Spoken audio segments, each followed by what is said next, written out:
Parang isa siyang transformer na kalaban ni Optimus Prime, di ba? Fully digital yan mga megs, hindi na siya analog Actually mga megs, no, ito yung first time ko na makakita ng motor na ang daming carbon. Actually mga megs, no, this motorcycle is made by Euro.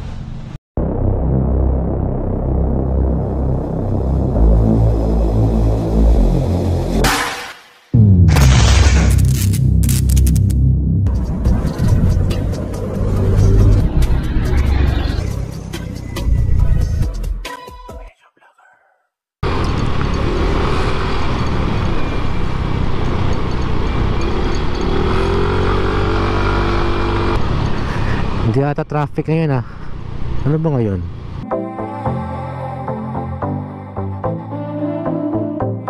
Linggo ata ngayon Tanong ko, sagot ko You know, ice cream. Ice cream. Pahingin ng ice cream. So what's up mga megs, Meg Reeves here. So ngayong araw ito mga megs, nandito po tayo sa Mitsukoshi J. Clarin, Tagbilaran City, Island o Bohol. Dahil ngayong araw ito mga megs, may i-share po kasi nyo isang motorcycle na affordable siyempre mga megs, dahil Mitsukoshi yan. Kung naghanap kayo ng mga underbone motorcycle na parang Raider 150 ni Suzuki o parang RS125 ni Honda, dito mga megs sa Mitsukoshi mga megs ay mayroon po sila na ganong motorcycle na underbone bike na syempre mga megs affordable na hindi ka mahirapan sa monthly nito mga megs. Kaya tara mga megs, silipin natin ang motorcycle na ito at baka magustuhan nyo at baka babagay sa iyo. Tara! Bago pa tayo magsimula sa vlog natin ay shoutout po muna sa mga empleyado ng Mitsukoshi J. Clarin. Ma'am, sir, maraming salamat po dahil pinayagan niyo po ako mag-vlog dito sa inyong branch. Kaya tara mga megs, puntahan muna natin sila at magpasalamat tayo. Yan. Hi Ma'am Charlene. Yan, shoutout kay Ma'am Charlene. Yan. Tsaka kay Sir Jet. Sir, shoutout sa iyo. Tsaka kay Ma'am Niw. Hi Ma'am, thank you. Kaya tara Ma'am, simulan natin ang vlog for the day para makita nyo kung anong motor na tinutukoy ko. Tara. I introduce Viperman 150 ni Mitsukoshi. Today mga megs, ito yung first time ko na makakita ng motor na ang daming carbon. Carbon siya talaga siya mga megs, hindi lang sticker na carbon, as in carbon talaga siya, diba? Napakaganda mga megs. So kung naghanap kayo mga megs na mga underbone bike mga megs na may hatak, may angas at siyempre yung affordable na hindi natin kaya yung Raider 150 ni Suzuki, dito mga megs sa Mitsukoshi ay may available sila dito na hindi ka mahirapan sa monthly. Ito yung mga megs, kaya i-montage natin ito. Kaya montage, pasok.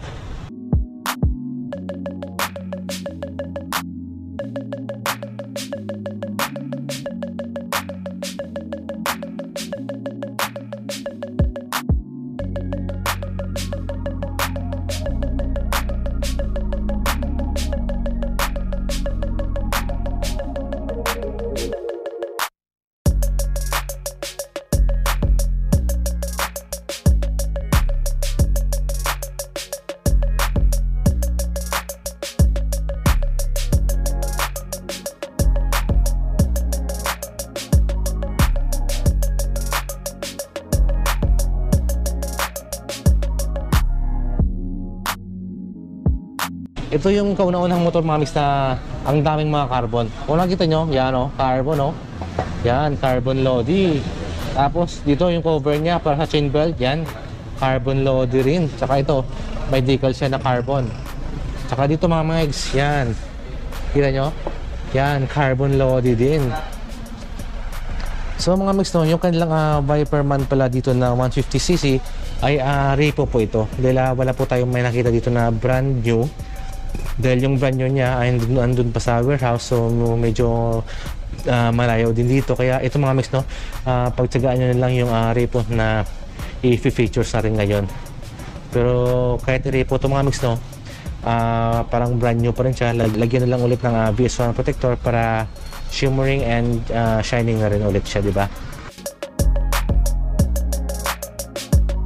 Sa kanyang headlights, nakikita nyo yung kanyang headlights dito na napakaganda at napakaangas ng forma niya mga megs, Meron siyang daylight running, although na yung kanyang front light dito mga megs ay gumagamit siya ng halogen at yung kanyang signal lights ay ay bulb type. Pero bawing-bawi ka naman mga megs dahil yung kanyang daylight running mga megs ay naka-LED na po yung mga megs. So, tsaka kita nyo yung forma ng kanyang mukha, di ba? Napakaganda at napakaangas. Parang isa siyang transformer na kalaban ni Optimus Prime, di ba? Galit na galit yung kanyang mukha, oh. Ang ganda tingnan mga megs, no? Saka yung kulay niya pala mga megs is matte green siya. Matte green po siya. Pero yung pagka matte green niya mga megs, no, mas iba pag nakita niyo ito sa personal. Napaka-simple lang po siya, pero may halong angas talaga siya. Saka dito, matte green siya at with combination of matte black siya. Saka kita niyo mga lining dito, di ba? Ang ganda ng mga lining dito.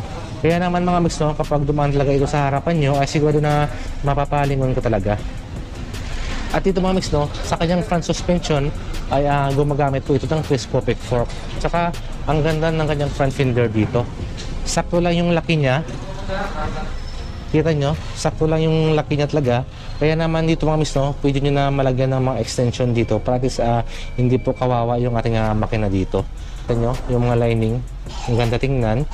Tsaka dito mga megs, no, sa kanyang front brake ay gumagamit na po siya ng disc brake dito. Saka ang laki ng kanyang disc brake dito. So, di ba? Familiar sa inyo. Yung size naman ng gulong niya dito is 80 by 90 at 17 inches po yung size ng kanyang mags dito. Saka yung kanyang mags, may ano na siya. Hindi siya decals mix, ano talaga siya, pinta talaga siya dito. Hindi siya yung sticker lang na nilagay. As in, paint talaga siya. Ang gulong niya dito mga megs, no, ay tubeless na rin po yan. Di ba? Ganda.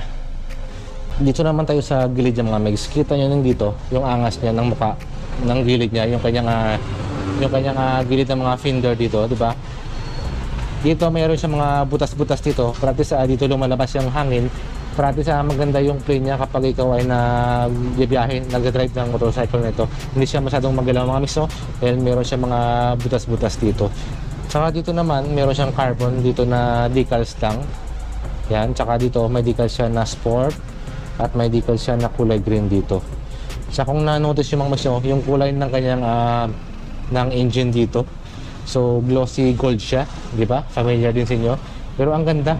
So, Euro. So, actually mga megs, this motorcycle is made by Euro. Tsaka ito naman po yung dikambya natin. Tsaka yung apakan natin para sa driver natin is meron siyang diguma. Dahil mga megs, no, alam naman natin na lahat ng mga motorcycle ay may vibration talaga yan. Pero ito, bawas vibration siya para at least iwas ngalay na rin po siya kapag tayo na long ride. Tsaka dito mga megs, no, kita nyo, carbon yan, no. Ang daming mga lining dito. Yan, ganda tingnan. Ito talaga yung motor na ang daming mga lining dito. Pagdating sa gilid niya, ito naman mga megs, no, Viperman na decals, saka 150. This motorcycle is 150cc po ito.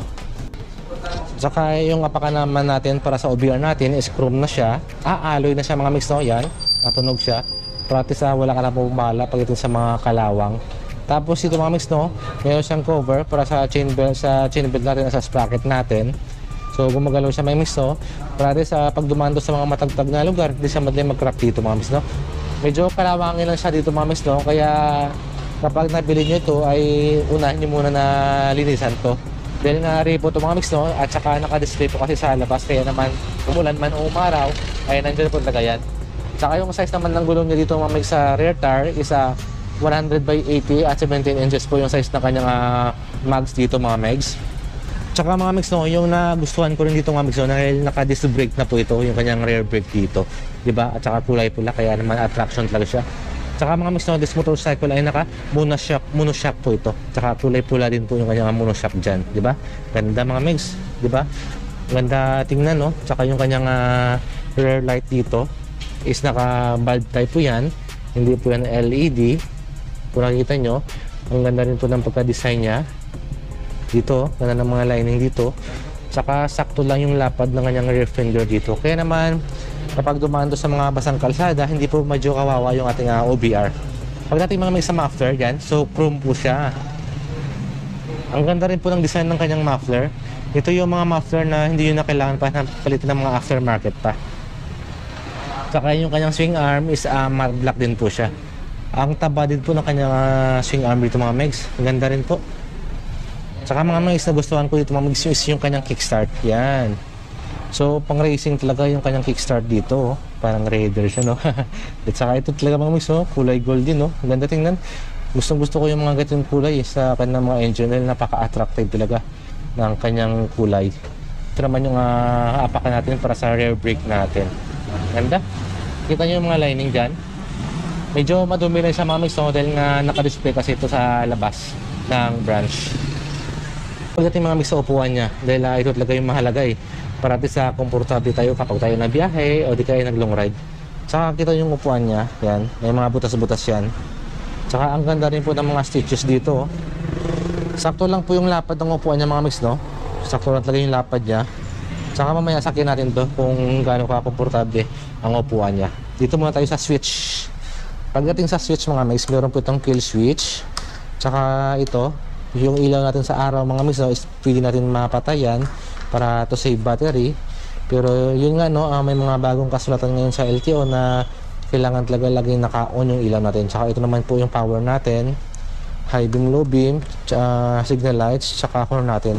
Tsaka mga migs, no, ang nagustuhan ko rin dito, dahil meron po itong choke. Yan, meron siyang choke, tsaka meron siyang pass switch. Yan, kaya hindi na kailangan pa na maglagay ng mga aftermarket na pass switch. Ang ganda rin po ng mukha ng kanyang naked handlebar. At mga migs, no, naka-standard key po ito. Pero yung attraction talaga para sa akin is yung kanyang digital meter panel, di ba? Kita nyo? Fully digital yung mga migs, hindi na siya analog. Saka ito, may set siya dito para at least pwede natin mapalitan yung mga settings natin if in case na gusto natin, di ba? So, hindi ko lang alam mga migs, no, kung meron tong orasan.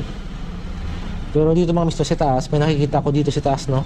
Yan, high beam, low beam, check engine, signal lights. Saka ito, fuel gauge. Siguro ito, ilaw to kapag wala nang malapit nang maubos yung gasolina natin. Diba? Saka ito, alloy din siya, oh. Actually mga migs, no, yung mga alloy, dapat talaga is masipag ko lang talaga na maglinis ng motor mo. Para at least, hindi talaga siya kalawangin mga migs. Saka yung kanyang side mirror mga migs, no, ganda rin po ng pagkagawa. Yan, so sakto lang yung taba niya. Saka ito, may carbon siya, carbon naman lodi. Saka yung grab bar niya is glossy gray. Yan, ganda rin po ng pagka-design.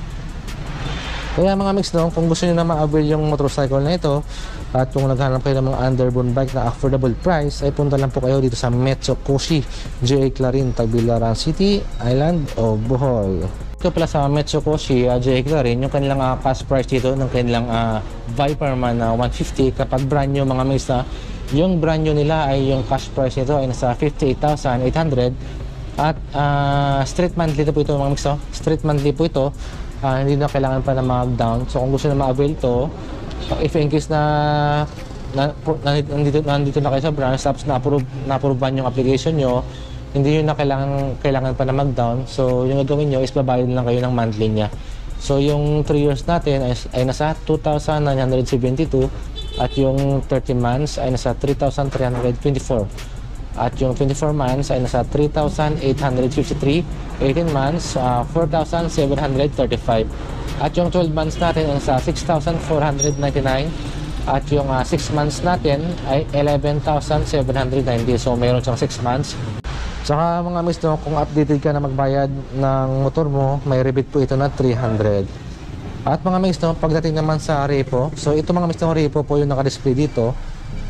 Nasa 58,324. Dahil nga bago lang kasi mga migs yung repo nito, para mga 2 months lang ata sa owner to dati. Tapos direct assume siya mga migs, direct assume po siya.